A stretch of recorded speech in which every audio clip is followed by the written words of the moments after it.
Hello and welcome to my little vlog.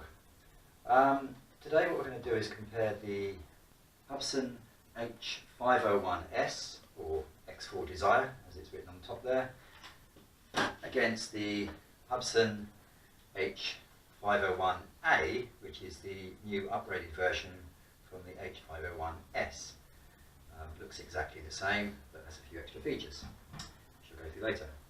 So first of all, what are the main differences? Well, they've both got GPS,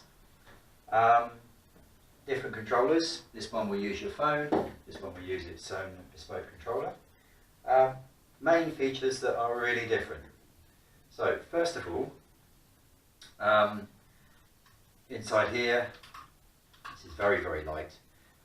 Tiny battery, only lasts 10 minutes, still reasonable, but just 10 minutes. Doesn't take very long to charge it up, maybe an hour or so, and fairly easy to slot it in there. And you could actually put a bigger battery in there, possibly. No, you couldn't. No, there's no space. So just not with that. It comes with a USB charger. Stick that on there. Away you go. All very simple. Main difference though, this one has GPS inside the quadcopter, of course, but it also has GPS inside the controller. This one has GPS inside the quadcopter, but no GPS inside the relay. So it relies completely upon the GPS that is on your phone. So a lot of the adverts basically say that you can use an iPad, you can use your phone, you can use anything you like, and then the relay will basically boost that signal, that Wi-Fi signal, so that you can actually control this up to 300 meters away. However, because this unit here, this relay, has no GPS in it, there is no way that if you use an iPad, for example, unless it's got an iPad, which is a special iPad which has GPS in it, it simply won't be able to use any of the features. You can control it, but you can't use things like orbit, you can't use waypoints, and you can't use any of the return to home type functions, because it doesn't know where home is because there's no GPS signal. And it warns you about this when you actually try and set it up from a iPad. So that's got a big difference. Secondly, when I first got this, I was about to return it, quite simply because the GPS signal takes about 3 minutes, maybe more, to initially find all its 6 satellites that it needs in order to take off. And initially, you can wait 3 minutes and it will say there's 0 satellites, I'm sorry, but you can't take off. So you think, well, why is it not working? The other thing is, once you've actually set up the satellites in your current location, when you do it the next time at the same location, it will remember the location and the startup is much, much quicker. However, if you change your location, it has to go through the whole long process of trying to find the satellites. So that's a bit of a disadvantage. The other thing is batteries. So this one's got, as I said, a nice little battery that'll keep it going for 10 minutes, which is pretty good. However, AA batteries. No internal rechargeable battery inside the controller, and if you put in AA batteries, the batteries will not last the entire length of time needed to control the quadcopter. So it won't even last the 10 minutes. You'd be throwing batteries away every single time you flew it, and it'd probably lose control halfway through the flight. Unless, of course, maybe you put Duracell batteries or whatever, then that would cost you a fortune. So the answer is that before you even think about flying this, you need to buy rechargeable batteries. These rechargeable batteries are higher capacity ones, so they will last the entire time for the flight. You'll probably get 2 flights out of that set of batteries before you have to recharge, and they'll last 1,000 charges, so no big problem there. The other little nasty little thing on here is on any other AA battery device, when you stick batteries in the slot here, you usually have a little bit of ribbon And that little ribbon, basically you pull the ribbon and it allows you to pull the batteries out. The battery fit inside there is really, really tight, and you end up resorting to get a screwdriver to try and get the actual batteries out there, because the batteries are just so tightly packed inside. So what I tend to do is just get a little ribbon, stick the ribbon on the side here, insert the batteries, and then obviously I can just pull that and then the batteries come out. So a little home mod, which will make life a lot easier. And again, you know, investing in this is absolutely essential. It's going to cost you, 10, 15 pounds or whatever it is for a little device like this, and the batteries included, and then you're up and running. Controlling wise, so this controller here will have first person view. A nice little feature that didn't work on mine was it's meant to auto search the frequencies when you first turn it on. In which case, when you turn out the quadcopter on and then you turn the receiver on, the receiver is meant to go through all 40 channels and find the appropriate frequency to actually communicate with the quadcopter. However, it doesn't do so. So you end up getting no picture at all on there. All the picture that you get on there is just rubbish, broken up and very disappointing. And unless you manually tune it to experiment with tuning it to the right frequency, you're going to end up being very disappointed with the first person view screen that you get on here. So it's worth playing around with the frequencies. What you do is literally pull the stick down, and when it's switched on, you just literally press the center of here. That'll bring up a little menu, and from that menu you can select frequencies and then play around with the different frequencies until you get something that's nice and solid. So that's good, a good advantage of this one. On here, so you attach your phone. Your phone attaches either to your quadcopter or it attaches to here.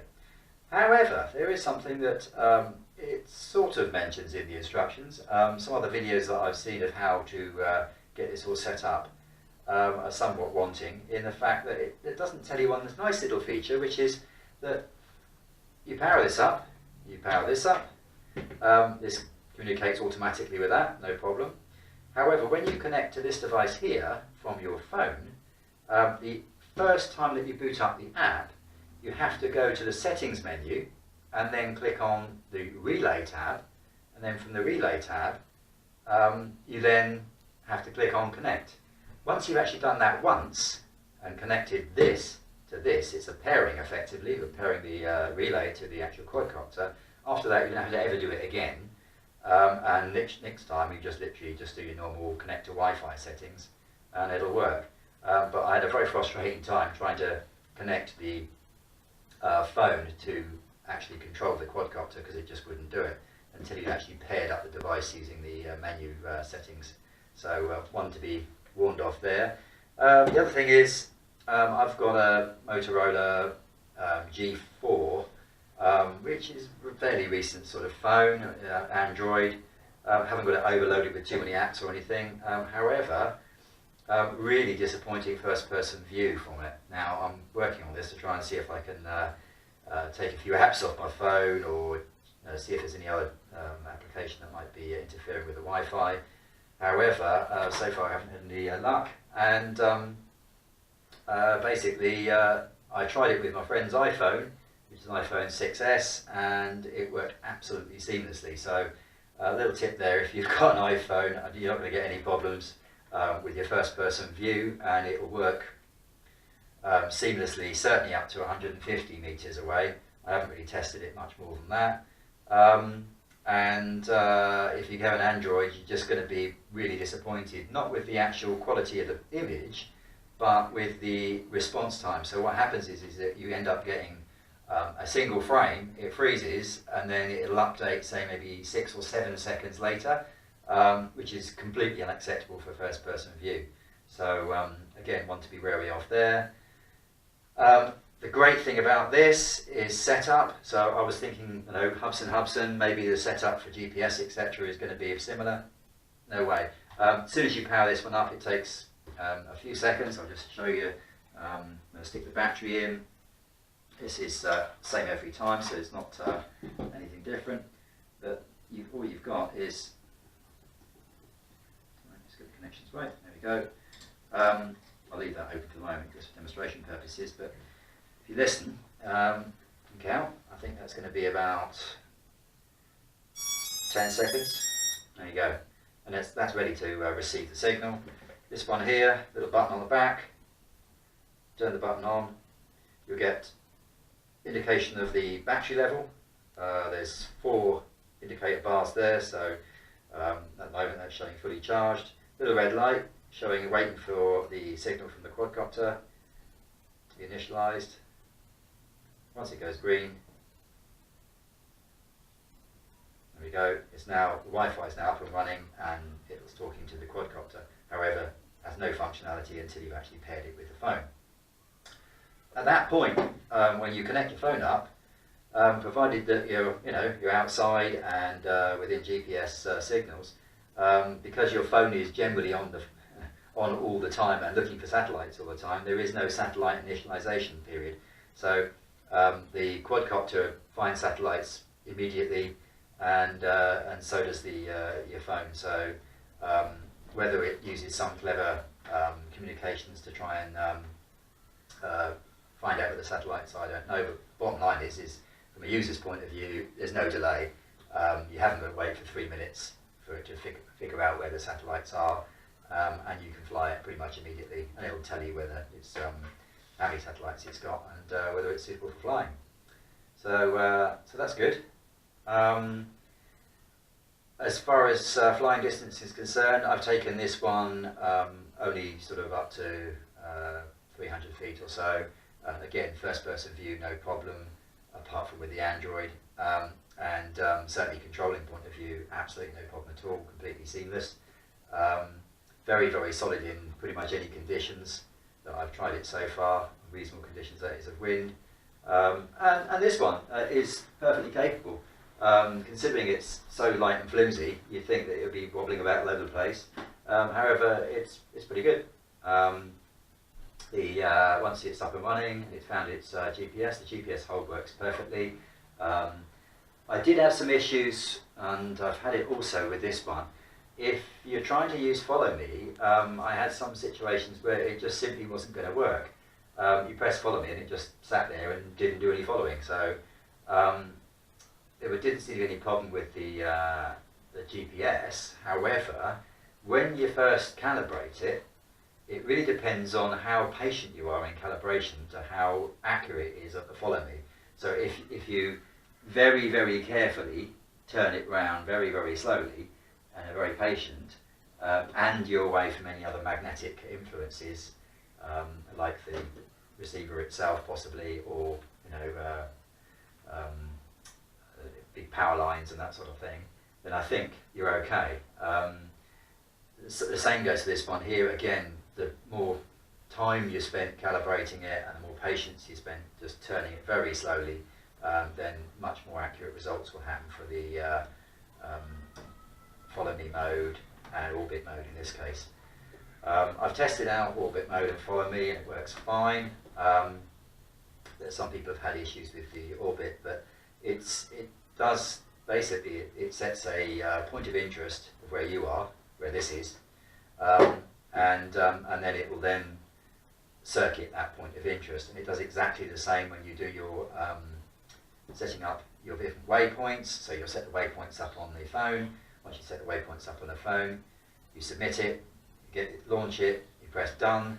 Once you press done, basically it then prompts you to say, are you okay? Press OK, and it will then go into its mission where it goes off, finds a first waypoint, and if you've set a point of interest, this is where it gets really interesting. So if you've set a point of interest, what it will do is it will point at the point of interest, and then each time it goes to a waypoint, it will make sure that as it's doing that, it will always be pointing at a point of interest.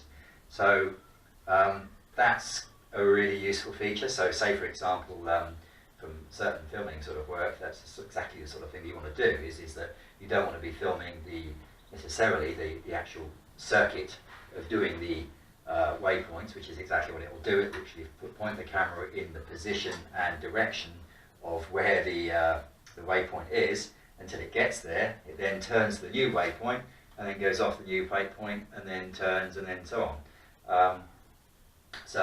Yeah, from a camera point of view, it's not particularly interesting to actually watch its mission because it's all very mechanical. However, if you have point of interest, then it always gets a bit more interesting because it's actually pointing at the object that you actually want to film.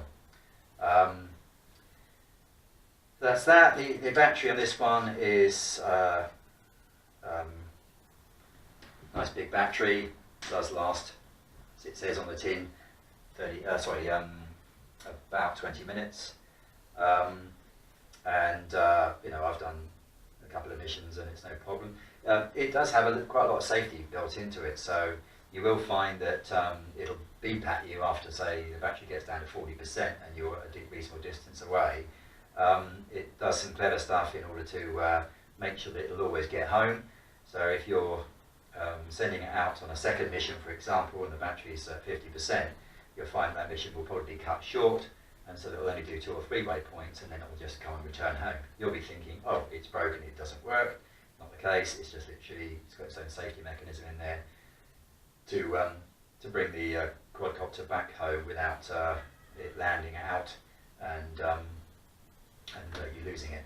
So that's pretty good.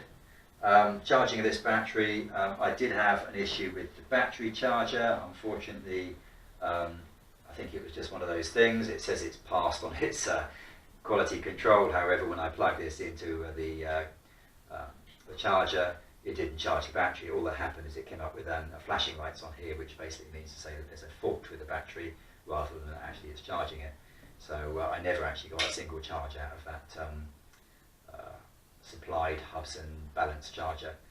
However, balance chargers are pretty cheap, and I got a replacement for £11 from my local hobby store, which wasn't a problem, and Hubsan kindly refunded the money for the faulty device rather than replace it, which was fine.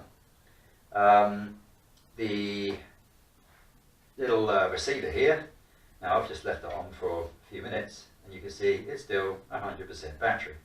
That is brilliant. Compared to the 502S, is that the 502S, as I said, you're lucky if you get 10 minutes flight out of a standard set of batteries, and they're not rechargeable as comes by standard, unless of course you buy a rechargeable pack.